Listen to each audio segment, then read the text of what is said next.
Assalamualaikum warahmatullahi wabarakatuh.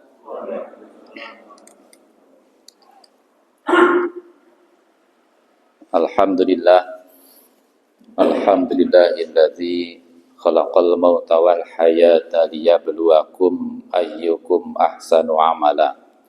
Asyhadu an la ilaha illallah wahdahu la syarikalah wa asyhadu anna Muhammadan abduhu wa rasuluhu la nabiyya wa la rasula ba'da. Bapak dan Ibu jamaah salat subuh Masjid At-Taqwa rahimakumullah. Puji syukur kita kepada Allah Subhanahu wa taala karena pagi hari ini kita masih diberikan kesehatan oleh Allah, sehat iman, sehat Islam, sehingga kita masih bisa melaksanakan ibadah salat subuh dengan berjamaah. Semoga ini mengawali hari ini dengan amal baik dan senantiasa menginspirasi kebaikan di hari ini. Salawat wassalam mudah-mudahan dilimpahkan kepada junjungan kita, yakni Nabi besar Muhammad sallallahu alaihi wasallam. Bapak sekalian rahimakumullah, kita akan melanjutkan kajian hadis yang pagi ini kita akan membacakan beberapa hadis terkait dengan sholat Jumu'ah. Sebelumnya kita buka terlebih dahulu dengan melafalkan basmalah. Bismillahirrahmanirrahim. Babu sholatil Jumu'ati, bab tentang sholat Jumu'ah. Jumu'ah, ada yang baca dalam bahasa Indonesia jadi kata serapan menjadi Jumat. Jadi ada Jumat, ada Al-Jumu'ah. Kalau dalam surat Al-Jumu'ah ayat berapa? 9 itu disebut idza nudiya lis-sholati mi yaumil jumu'ah. Mimnya, ainnya, mimnya ada harokat. Tetapi dalam bahasa Indonesia menjadi Jumat. Jumat itu menjadi hari yang ke-6. Kalau dalam hitungan hari para Islam, sebelum Islam itu sebenarnya hari itu namanya beda-beda. Tetapi selanjutnya orang Arab menamai hari itu dengan angka. Jadi hari pertama itu Ahad. Ahad itu artinya hari pertama. Isnin itu artinya hari kedua. Isnin kan artinya dua. Di kata serapan dalam bahasa Indonesia menjadi Senin. Bahasa Arabnya Isnain. Jadi hari kedua, Ahad hari pertama, Isnain hari kedua. Sulasa, As-Sulasa hari ketiga. Kita jadi Selasa. Kata serapan biasanya jadi Selasa. Hari keempat itu Al-Arbi'ah. Kita Rabu. Jadi Rabu. Al-Arbi'ah Rabu. Hari kelima itu Khamis. Kita jadi Kamis. Di Jawa jadi Kamisan. Bukan Kumisan, Kamisan. Jadi Khamis 5. Nah, yang keenam itu tidak sadis. Mungkin karena terlalu khawatir jadi sadis kok. Kesan jadi ya, sadisun itu artinya 6. Atau sitatun atau sadisun hari yang ke-6. Tapi di kalangan orang Arab saat itu tidak, hari ke-6 itu tidak disebut dengan sadis atau sadisan, hari yang ke-6, tapi al-aruba. Jadi sebelum Islam itu bukan Jumat tapi al-aruba. Jadi di hari pertama sampai kelima itu pakai angka Ahad, Isnain, Sulasa, Arbi'ah, Khamis. Tapi hari ke-6-nya itu al-aruba, aruba. Jadi bukan sadisan. Nanti di hari ke-7-nya as-sabtu, sab'un. Nah, itu sab'un itu kan 7, Sabat. hari Sabat, hari ke-7. Nah, jadi yang beda itu hari Jumatnya. Itu mereka menamakan Aruba atau Al-Aruba. Aruba itu hari berkumpul, hari bermegah-megah, hari bersombong-sombong. Jadi yang pedagang, pebisnis, dia menampilkan hasil bisnisnya, jadi memamerkan. Orang kalau penyair ya dia memamerkan syair-syairnya. Pokoknya semua itu untuk berbangga-bangga. Jadi hari berkumpul tetapi untuk membanggakan apa yang mereka miliki. Nah, maka disebut dengan Al-Aruba itu, hari berbangga-bangga. Jadi itu Jumat memang hari untuk berkumpul. Jadi orang-orang Arab ketika itu, secara Islam itu mereka menjadikan hari ke-6 itu untuk berkumpul. Dan 5 hari kerja. Jadi Ahad, kemudian sampai dengan Khamis. Jadi kalau 5 kali kerja itu kita seperti pra-Islam gitu ya. Tapi bukan berarti terus jadi jelek, wah 5 hari kerja jadi kayak jahiliyah, dia tidak juga. Kan tidak semua yang sama dengan orang non-muslim itu terus jadi jelek. Kita sekarang juga pakai perhitungan dalam yaumiyah kita kan pakai kalender Masehi. Ini juga yang kerja liburnya Kamis sampai Jumat. Jumat ya. Padahal hari Maulidnya kan kalau dalam KGT itu tanggal 4 itu hari ini Kamis. Tapi liburnya Jumat.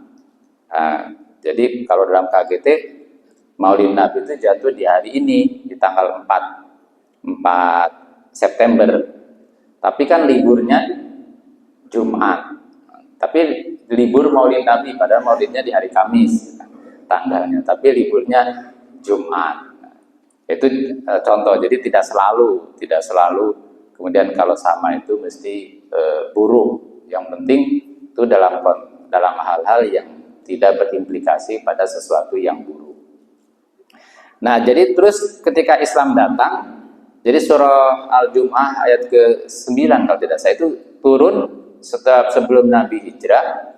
Nah, itu menyerukan ya ayyuhallazina amanu idza nudiya lis-sholati min yaumil jumu'ati fas'au ila dzikrillahi wa zarul bai'. Nah, itu juga berkumpul. Jadi tetap oleh Allah itu dikumpulkan. Jumat itu hari untuk berkumpul. Ya, hari untuk berkumpul. Nah, sekarang jadi Jumat itu dikumpulkan dalam banyak hal, dikumpulkan dalam satu untuk membentuk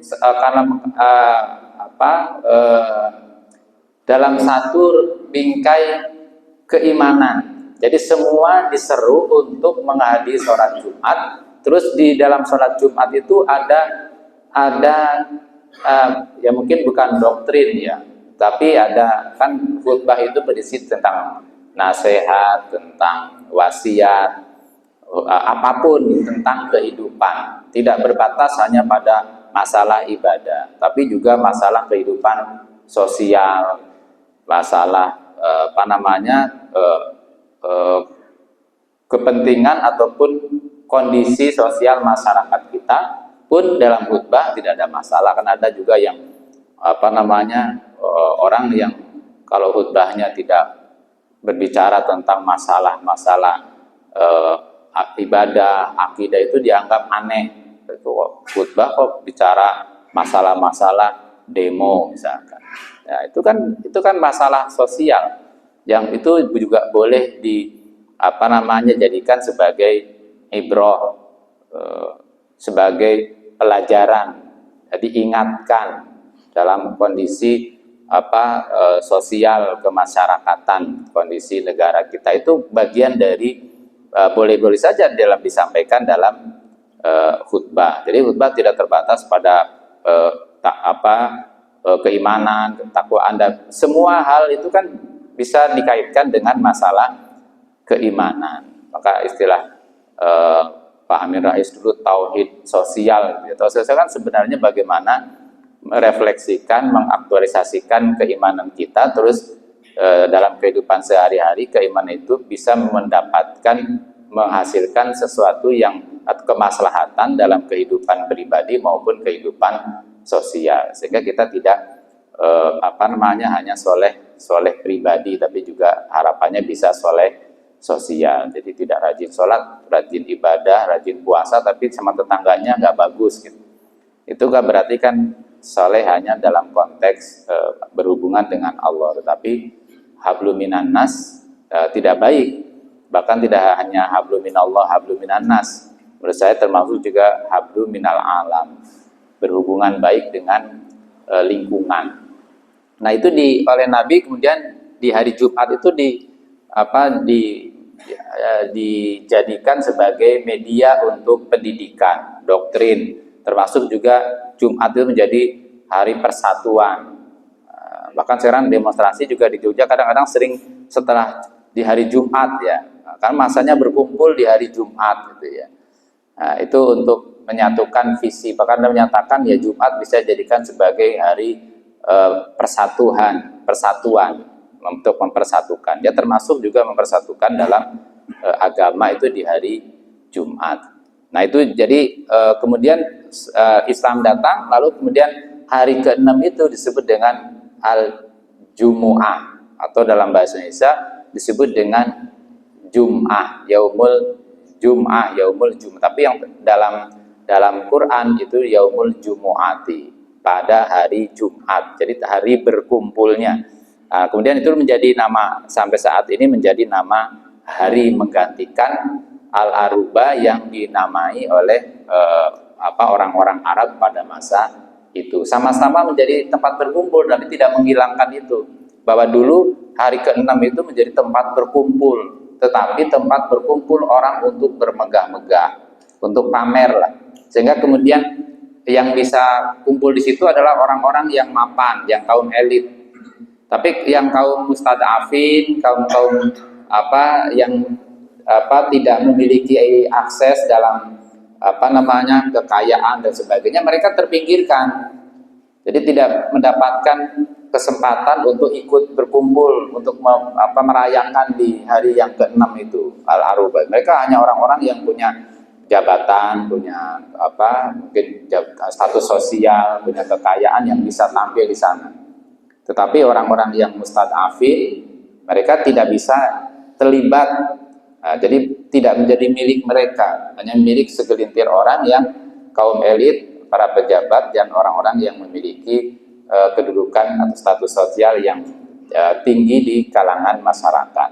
Tetapi kemudian ketika itu diganti dengan hari Jumat, nah Jumat itu tempat berkumpulnya semua orang yang beriman kepada Allah untuk Jumatan, untuk melaksanakan ibadah, tidak melihat status sosialnya. Semua berkumpul di hari Jumat untuk mendapatkan wejangan, khususnya saat itu dari Nabi Muhammad Sallallahu Alaihi Wasallam. Kalau sekarang kita dari para khotib, dari apapun, intinya memang mengajak ke iman dan takwa. Tetapi cara mencontohkan bagaimana realisasi iman dan takwa itu setiap khotib berbeda-beda dalam menyampaikan sesuai dengan tema yang disampaikan.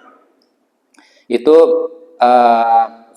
sababul wurud terkait dengan penamaan Jumat di hari yang ke-6 atau Al-Jumu'ah, atau dalam bahasa Indonesia hari Jumat, yang sebenarnya itu baru dikenal pada masa Islam, sebelumnya tidak dinamai hari Jumat. An Abdillah bin Umar, dari Abdillah bin Umar, wa Abi Hurairah, dan Abi Hurairah radhiyallahu anhum, semoga Allah meridhoi kepada Abdullah bin Umar dan Abu Hurairah, annahuma, bahasanya Abdullah bin Umar dan Abu Hurairah sami'a, telah mendengar, keduanya telah mendengar Rasulullah SAW, Rasulullah SAW yaqulu, beliau bersabda, ala awadi mimbarihi, di atas mimbarnya. Dulu Rasul juga khutbah di atas mimbar, sebelumnya hanya pakai ditelkan pada tongkat, tapi kemudian dibuatkan mimbar oleh salah seorang anak laki-laki tukang kayu dari keturunan wanita Ansor. Terus dibuatkanlah mimbar. pada masa Utsman mimbarnya ditambah tinggi, dikasih 3 lapis lagi Kak. Jadi lebih tinggi lagi gitu, pada masa Utsman bin Affan, kekhalifahan Utsman bin Affan. Jadi Nabi khutbah di atas mimbar, maka sampai sekarang ada mimbar kalau Jumatan ada mimbarnya. Jadi Nabi itu sudah dimulai pada masa Nabi itu sudah menggunakan mimbar, walaupun sebelumnya belum ada mimbar, tapi terus dibuatkanlah oleh salah seorang tukang kayu dari kaum Ansor mimbar untuk khutbahnya Nabi. Karena kalau Nabi berkhutbah kan jamaahnya banyak, tidak terlihat dari belakang, maka dibuatkanlah mimbar supaya terlihat dari belakang. Kalau di beberapa di Malaysia itu bahkan sudah pakai LCD kalau khutbah itu. Jadi di kanan kiri ada di masjid di masjid yang kantor pemerintahan yang baru itu di kanan kiri sudah ada LCD-nya. Jadi materinya itu tampil di LCD. Nah, jadi kalau sekarang kita di Indonesia kan yang belum ada kayaknya yang masjid pakai LCD. Jadi materinya tampil itu di LCD, itu materi khutbahnya itu. Saya tidak tahu di sini kelihatan belum pernah, selama saya khutbah di masjid-masjid belum pernah ada LCD-nya. Oh, Masjid Al-Fatah sudah. Nah, itu di Malaysia sudah ada ternyata yang Syafi'iyah, mereka malah lebih berkemajuan. Nah, bisa dilihat. Tapi yang penting jangan salah channel, yang ditampilkan malah drama, itu bahaya. Ya itu karena mereka ya di 2 masjid yang saya datang ada LCD-nya di masjid, tapi tidak semua ada menggunakan LCD. Kemudian layan tahyana aqwamun an wad'ihimil jumu'ah, hendaklah orang-orang berhenti untuk meninggalkan sholat Jumat. Walayah timanallahu ala qulubihim, atau sungguh Allah akan mengunci hati-hati mereka. Tsumalayakununa, kemudian sungguh mereka menjadi minal ghafilin, termasuk orang-orang yang lalai. Jadi ini penegasan dari Nabi mengingatkan orang-orang yang belum mau melaksanakan sholat Jumat. Kata Nabi, hendaklah orang-orang berangkat atau berhenti untuk tidak melakukan Jumat. Itu maksudnya hendaklah orang berangkat untuk sholat Jumat ketika sudah diseru panggilan ataupun azan untuk sholat Jumat, atau seruan untuk sholat Jumat. Atau kata Nabi, Allah akan mengunci hati mereka untuk selamanya tidak pernah mau beribadah kepada Allah, khususnya di hari Jumat itu. Kalau dalam hadis Bukhari, Sahih Bukhari itu ada hari Jumat itu hari berkumpulnya atau hari besarnya lah umat Islam. Kalau Sabtu itu orang Nasrani, kalau Ahad itu Yahudi. Itu ada dalam Sahih Bukhari bab awal itu. Jadi orang Yahudi dan Nasrani itu nggak mau dia di hari Jumat, maka orang Nasrani ngambil hari Sabtu. Orang Yahudi ngambil hari Sabtu untuk ibadahnya, hari Sabat. Kemudian orang Nasrani mengambil hari Minggunya, hari Ahadnya. Nah, umat Islam di hari Jumat, karena mereka enggan. Dalam hadis itu mereka enggan untuk mengikuti hari Jumat ibadahnya, mereka kemudian mengambil hari sendiri. Yahudi hari Sabtu, Nasrani di hari Ahadnya, umat Islam di hari Jumat. Jadi ini adalah hari untuk beribadah tadi. Jadi Nabi tidak merubah. Jadi ada beberapa ibadah yang Nabi hanya semacam memodifikasi gitu ya. Atau kalau dalam bahasa Ismail Razi Al-Faruq itu mengislamisasi. Seperti akikoh itu sudah ada pada masa pra-Islam. Biasa mereka lakukan berbangga-bangga ketika tapi anak laki-laki biasanya. Anak laki-laki lahir mereka berbangga-bangga, pesta dan sebagainya. Terus pada masa oleh Nabi kemudian itu tradisi itu tidak dihilangkan menjadi akikoh itu. Kemudian hanya caranya saja yang dirubah, cara mengekspresikan kebahagiaan ketika anak lahir itu kemudian oleh Nabi dituntunkan dengan cara yang berbeda. Tetapi sama ada di situ ada nilai berbahagianya dengan cara menyembelih kambing, menyembelih hewan akikoh untuk kemudian dibagikan. Dan itu sudah juga dilakukan sebelum Islam, sudah ada itu.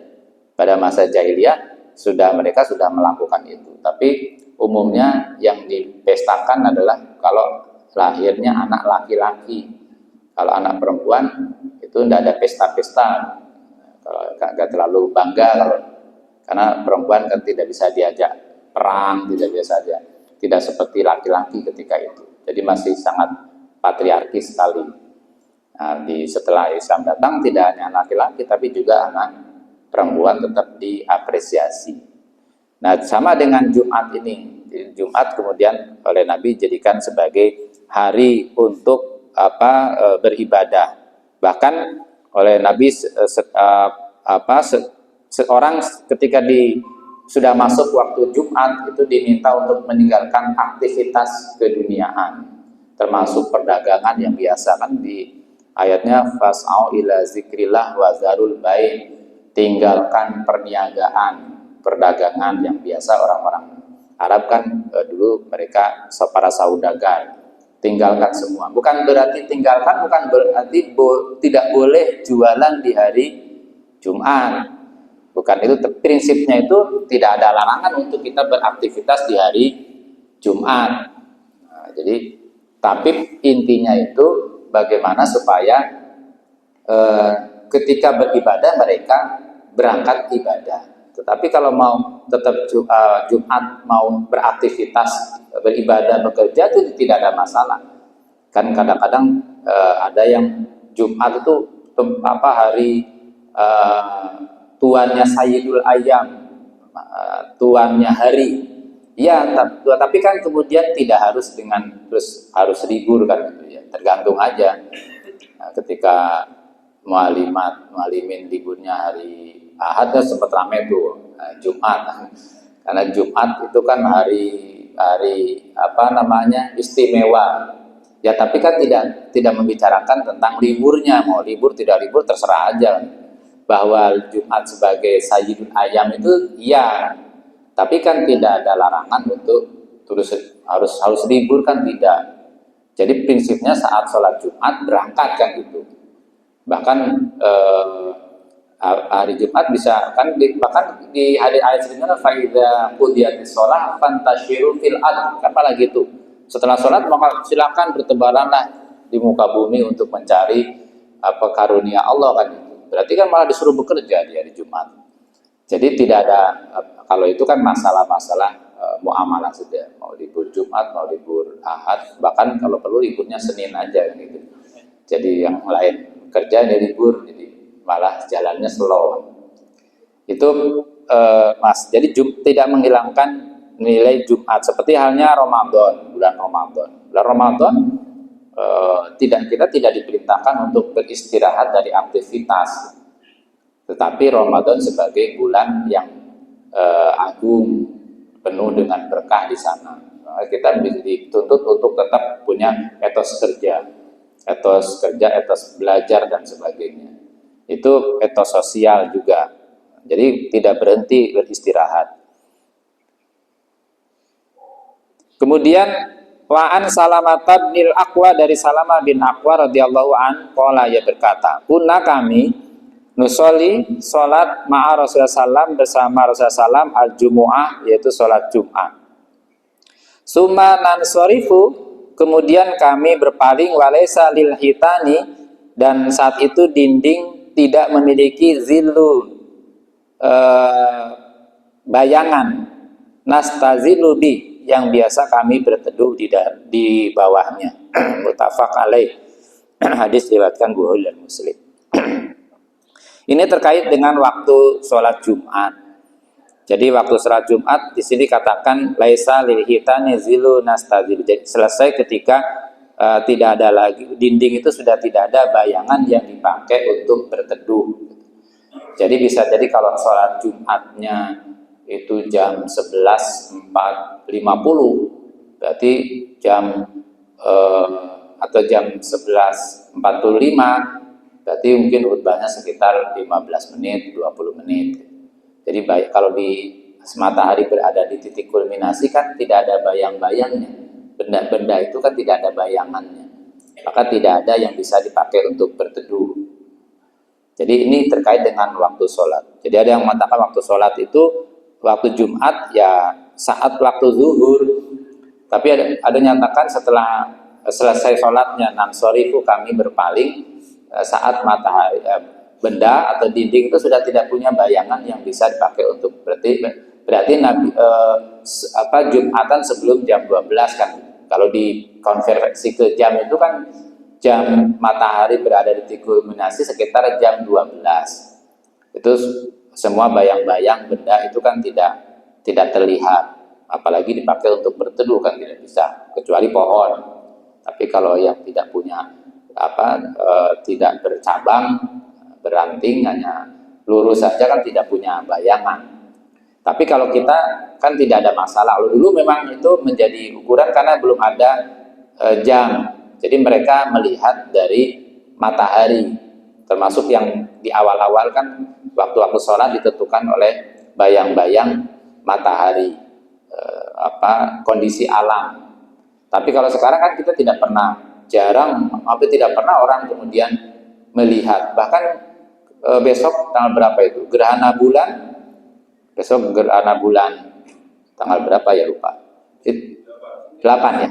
Nah, tanggal 8 kan ada gerhana bulan. Kan orang juga pokoknya sebagian kan tidak pernah lihat bulan itu gerhana benar apa tidak. Pokoknya sudah yakin saja dengan kalendernya. Oh, itu sudah tanggal 8 itu besok September ada gerhana bulan. Kemudian orang yakin kemudian datang aja. Nah, sekarang itu sudah, kalau dulu memang melihat karena untuk menentukan waktu-waktu sholat dengan cara seperti itu, melihat bayang-bayang matahari. Kalau sekarang kita sudah tidak lihat lagi, bahkan kita sudah melihatnya jam. Kita sudah diberitahu oleh waktu kan. Kita bangun pakai alarm kan. Waktu sholat pakai alarm juga. Ini sudah waktunya qomat. Kita taat dengan robot. Kita taat dengan buatan kami sendiri. Jadi diingatkan waktu sholat, azan, waktu qomat dia bunyi, kita ikut ritmenya ya. Jadi itu kan kita diatur oleh mesin ya. Kita diatur mesin. Itu dulu kan tidak, karena dulu belum ada mesin. Tapi itu tidak ada masalah kan, itu untuk kemaslahatan. Kan tidak begitu, kita sudah semakin aktivitas semakin luar biasa. Kadang kita enjoy, lupa. Kita tidur kalau nggak pakai alarm, bablas, tidak subuhan, tidak jumatan. Maka alarm itu menjadi penting untuk dinyalakan. Saya pernah diajak almarhum Ustadz Ibnu Jurem, guru saya, kiai saya, rihlah dakwah keliling Jawa Barat dari mulai Ciamis sampai Cirebon. Nah, itu beliau itu kalau tidur pakai bawa jam beker itu yang suaranya tuh keras banget. Jadi kalau sudah jam 2:30 itu bekernya tuh bunyi keras banget. Wah, saya mesti bangun ya. Jadi kemana-mana itu, jadi lidah dakwah kemana daerah itu bawa punya jam beker itu. Dulu belum ada HP kan. Jadi kan bunyinya kan keras sekali gitu. Apalagi di kamar. Jadi itu setiap malamnya ngisi sampai jam 11 malam, terus nanti jam 2:30 sudah bangun. Nah, dibangunkan oleh itu, kalau nggak nyala itu kayaknya juga beliau nggak bangun itu, karena saking capeknya kan, sehari perjalanan dari Ciamis ke Tasik, nanti Tasik ke Garut, nanti ke Majalengka ke Kuningan ke Cirebon. Jadi paginya berangkat, nanti malamnya ngisi, nginap semalam, berangkat lagi. Itu luar biasa. Dulu terus setiap ngisi minumnya Kratindai, pakai es krim. Dulu kan nggak ngerti tuh Kratindai apa kandungannya, tapi beliau dulu minumnya itu Kratindai, mesti setiap itu Kratindai pakai es, air mineral Kratindai. Dulu nggak ngerti kalau itu ternyata juga bahaya juga ternyata ya kandungannya. Tapi kan stamina kan supaya tidak capek. Itu ya itu jadi anunya jam beker itu. Jadi membangunkan. Jadi kita ternyata itu juga bermanfaat. Jadi mesin itu ya bermanfaat bagi kita, termasuk menentukan kita waktu-waktu ibadah. Jadi kita sudah tidak lihat jam lagi. Jadi kalau mau tahajud tinggal nyeting aja 3:30, nyalakan tuh jam 3 nyala, nanti dia nyala sendiri membangunkan. Walaupun terus setelah nyala biasanya dimatikan. Kadang aneh gitu itu. Di set sendiri terus setelah nyala kok dimatikan, tidur lagi. Nah, gimana? Jadi memang awalnya semangat, tapi setelah tidur enak kok malas bangun kan gitu ya. Jadi akhirnya tidak bangun, tidak jadi bangun. Nah itu jadi waktu secara prinsipnya kalau dulu jam Jumat itu selalu ngepaskan di jam 12. Zaman saya kecil itu di kampung saya itu kalau Jumatan harus jam 12 gitu. Kalau belum jam 12 pokoknya belum adzan. Ya belum apa namanya khotibnya belum naik mimbar. Jadi harus jam 12. Tapi sekarang tuh sudah mengalami perkembangan. Pokoknya kalau sudah waktu zuhur ya Jumatan. Saya tidak tahu dulu di masjid apa harus jam 12 apa pokoknya sudah waktu sholat masuk kemudian Jumatan. Kalau dulu di saya kecil itu pokoknya jadi bisa ngukur. Pokoknya kalau Jumat itu dimulai biasanya jam 12. Kalau adzannya mau jam 11.40 mau 50 pokoknya Jumatannya jam 12 ya. Ya enggak masalah sih itu aman-aman aja. Yang penting kan sudah waktu pasti masuk waktu sholat. Yang bahaya itu kalau ditetapkan jam 11:30. Nah, itu kan belum masuk zuhur kok sudah Jumatan. Nah, itu yang nggak boleh. Jadi itu juga ada pergeseran-pergeseran di masyarakat. Jadi sekarang pokoknya asal waktu zuhur, sehingga khotib-khotib itu ya harus lihat jam zuhurnya. Nanti kalau tidak lihat jam zuhurnya, dia bisa datang ke masjid sudah ada penggantinya karena terlambat datang ke masjid. Itu bisa terjadi. Jadi sekarang menjadi penting waktu karena kita tidak biasa untuk menentukan waktu sholat berdasarkan pertanda alam, yaitu menggunakan matahari. Apalagi kalau musim hujan matahari tidak keluar. Kemudian wafilati Muslim kunna nujami'u ma'hu, kami sholat Jumatan bersama Nabi idza zalati syams, ketika matahari telah tergelincir. Summa narji'u, kemudian kami kembali natat tabi'ul fai, ketika bayang-bayang sudah mulai terlihat. Jadi yang tadi tidak terlihat sekarang berarti kan mungkin waktu duhurnya berbeda. Seperti kita kan waktu duhur kan tidak sama. Kadang-kadang maju, kadang-kadang mundur. Nah, Nabi para sahabat Jumatan bersama Nabi idza zalatis syams. Kalau zalatis syams berarti matahari telah tergelincir, itu menunjukkan waktu zuhur. Jadi waktu zuhur diantaranya dulu ditentukan ketika matahari telah tergelincir. Kalau sekarang waktu zuhur kan di waktu kita tidak selalu di jam 12 matahari telah tergelincir kan. Nanti kan perbedaan tempat. Kita sebelum matahari tergelincir sudah zuhur. Sebelum jam 12 kita sudah zuhur. Tapi di negara-negara tertentu yang perbedaan jamnya berbeda dengan kita, bisa jadi mereka Jumatannya lebih dari jam 12, jam 12 sekian baru sholat zuhur. Itu termasuk di sini. Hadis ini kan menceritakan tentang kondisi Arab, bukan kondisi kita. Kalau menceritakan kondisi kita mungkin bisa berbeda redaksinya, tapi ini menceritakan tentang kondisi Arab pada masa Nabi Muhammad Shallallahu Alaihi Wasallam. Baik, saya kira itu saja karena sudah jam 5.30. Kita cukupkan, nanti insya Allah kita lanjutkan di bulan Ahad bulan depan. Kita tutup dengan melafalkan hamdalah. Alhamdulillahirabbil alamin. Assalamualaikum warahmatullahi wabarakatuh.